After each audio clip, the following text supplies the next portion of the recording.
Ili kupata habari zetu kila siku, tafadhali bonyeza subscribe kisha alama ya kengele.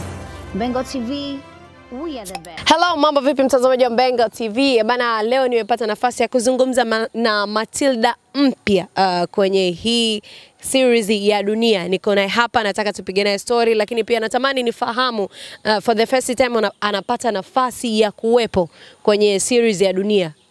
Kwa upande wake ilikuwaje, alipokeaje, kwa sababu tukitazama series ya Dunia ni ya moto na ushindani umekuwa mkubwa, kila mtu anashindanisha vya kwake kwenye mitandao, lakini pia kwa majina mengine anaitwa Mtamu na tunamfahamu kwenye jina hilo. Tutazungumza naye, tutapata kufahamu kwa nini alikubali kuitwa Mtamu, ilikuwaje na nini, vitu vingi ambavyo wewe unatamani kufahamu, basi siku hii ya leo utavifahamu. Mimi naitwa Lena, hii ni Mbengo TV, niko na Mtamu ama Matilda mpya. Mambo vipi? Mambo poa. Mzima? Yeah, mzima. Bwana, mimi nataka sauti kubwa nini, lakini mbona sauti chako kidogo kile staki, ongeza sauti kidogo. Sawa. Harakati zinasema Nzuri tu. Natamani nifahamu vingi kutokea kwako. Nianze kumfahamu Mtamu ama tumuanze Matilda? Natamani wewe hapo tumuanze yupi? Tumuanze Mtamu, afu tuje kwa Matilda. Ya, lakini si ni mtu mmoja. Yeah, ni mtu mmoja. Basi tumuanze Mtamu. Tupate kumfahamu wewe, jina lako halisi, mwenyeji wa wapi, miaka yako, pia sanaa yako kwa ujumla ulianzia wapi? Tufahamu hivi vyote kidogo. Mimi naitwa Fatma Halfani Gugia, ni mtu wa Tanga huko Msambaa.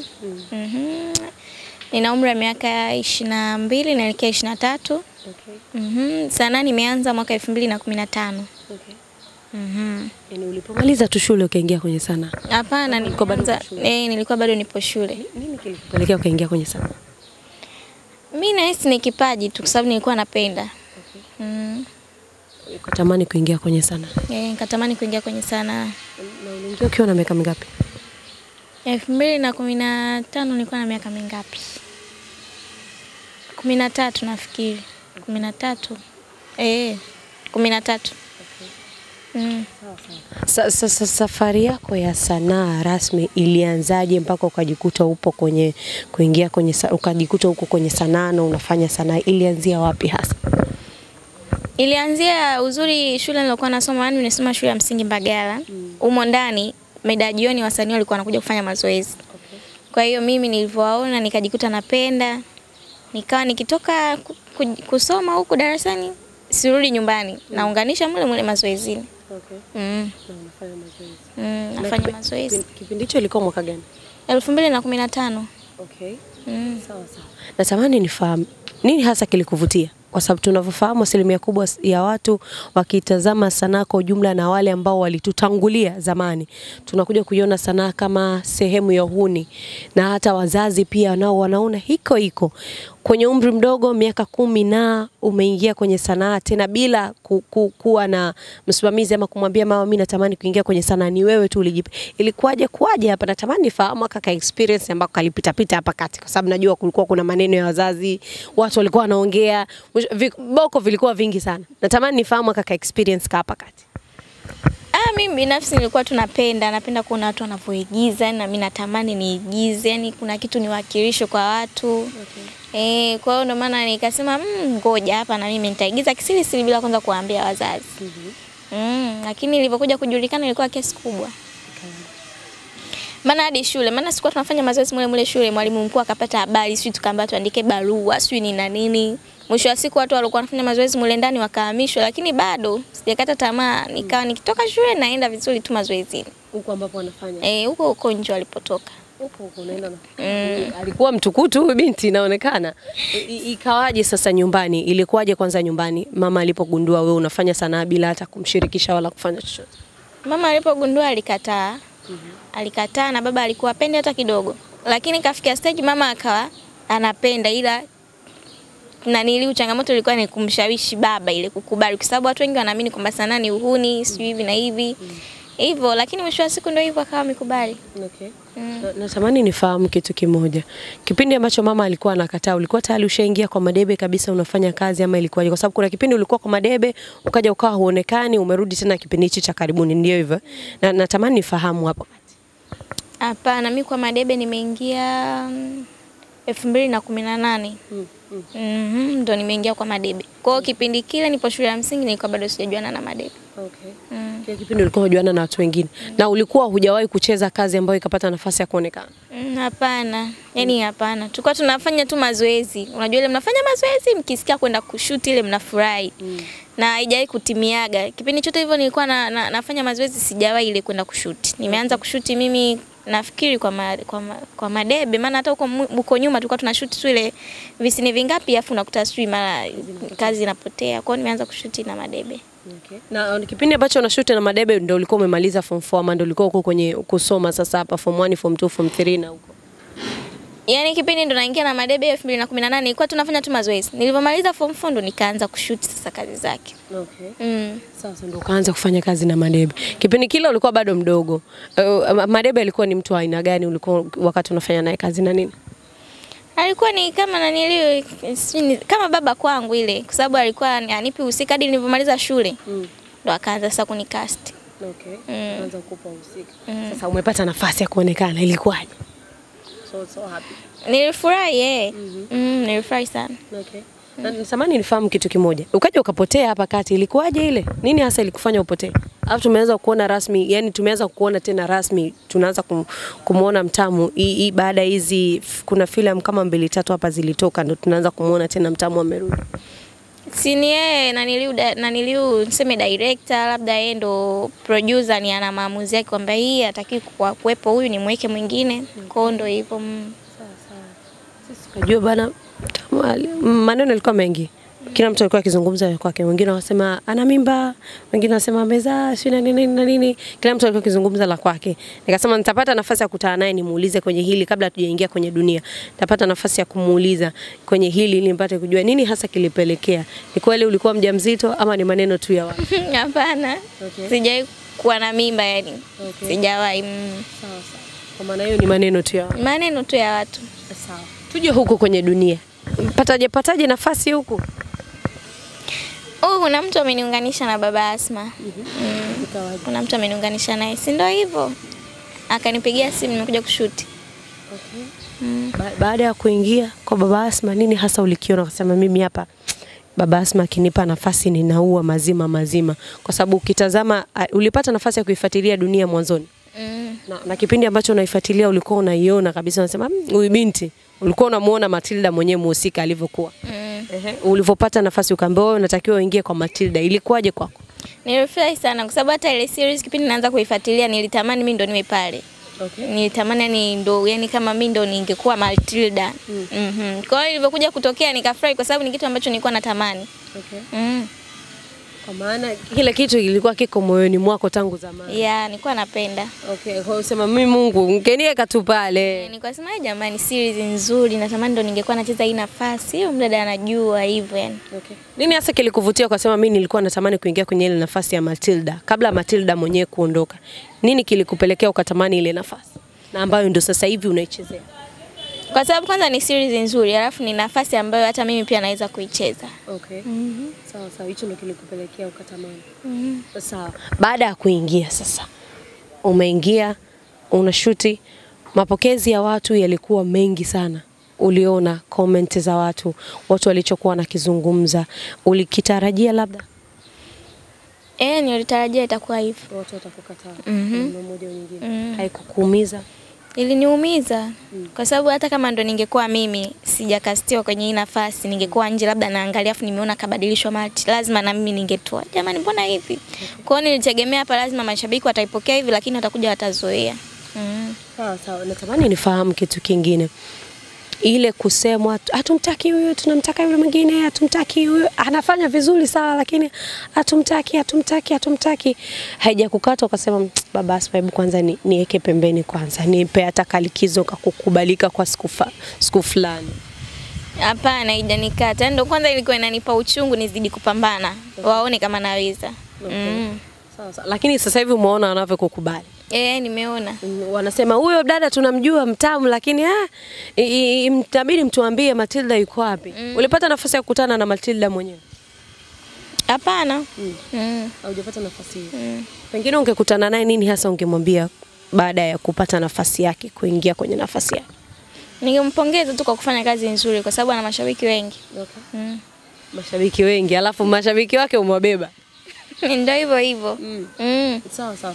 Ni kipi ambacho unajifunza ukitazama tamthilia ya dunia jinsi inavyoenda, uhusika ambao umepewa ni mchepuko, na tukitazama sidhani kama ulishawahi kuwa mchepuko kwa namna moja au nyingine. Sidhani kama hichi kitu kilishawahi kutokea kwenye maisha yako.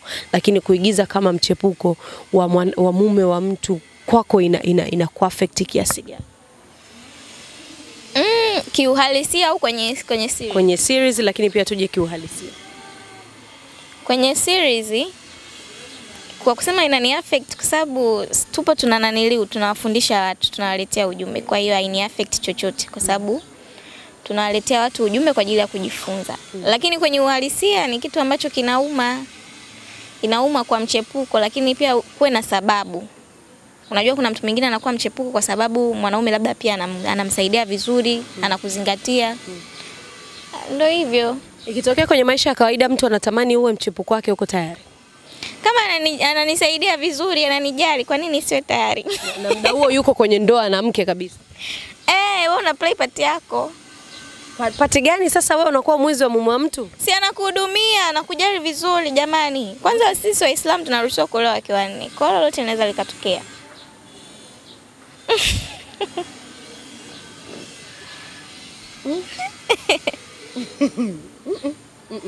Sawa.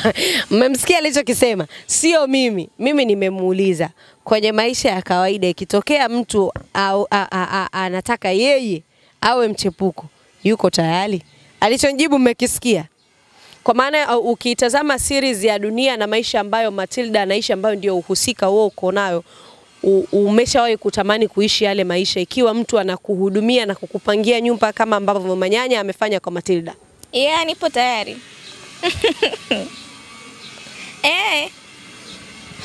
Kuna baadhi ya watu watasema watoto 2000 tuna tabia mbaya, ila sio mimi. Ni huyu binti. Mimi ni mwema, siwezi kukubali kuwa mchepuko. Ila huyu binti ni wahovyo. Mmemsikia maneno aliyoongea. Ni ndugu yangu lakini acha tu nimwambie, wewe binti wewe. Utakuja umeona kwanza ugomvi wa Violet na mumeo jinsi ulivyokuwa. Umeona namna unavyovuruga ndoa ya watu lakini bado unatamani kuendelea kuwa mchepuko kweli? Mimi naweza kusema pale kwenye dini. Dini yetu inaruhusu wake wanne. Kwa hiyo mtu lazima uanze kuwa mchepuko alafu tafuta kuwa mke. Kwa hiyo iko ni kitu cha kawaida. Sio shida kwako. Muhimu mtu anakuhudumia. Okay. Sawa. Umepata nafasi ya kuingia kwenye tafsiria ya dunia. Manyanya ni mwanaume wa aina gani kwa upande wako ukimtazama? Mwanaume mzuri, mkarimu, mcheshi. Anafaa kuwa shemeji yetu. Hapana. Kwa nini? Haiwezi, yule ni msanii mwenzangu. Kivipi? Tabaki tu kwenye kazi. Kivipi? Ndio hivyo tu, haiwezekani.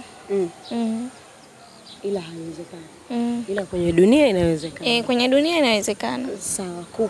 Kubeba mimba ya mume wa mtu nao pia tujue huko kwenye maisha uhalisia, kwa sababu umesema kwenye movie haikuathiri, lakini una utamani wa hicho kitu, una utayari wa hicho kitu hata kwenye maisha ya halisi. Ikitokea mwanaume anakuhudumia vizuri, ikitokea na pia umepata ujauzito, yani haitakusumbua wewe mume wa mtu lakini pia umembebea ujauzito? Itasumbua. Labda wewe amekuoa.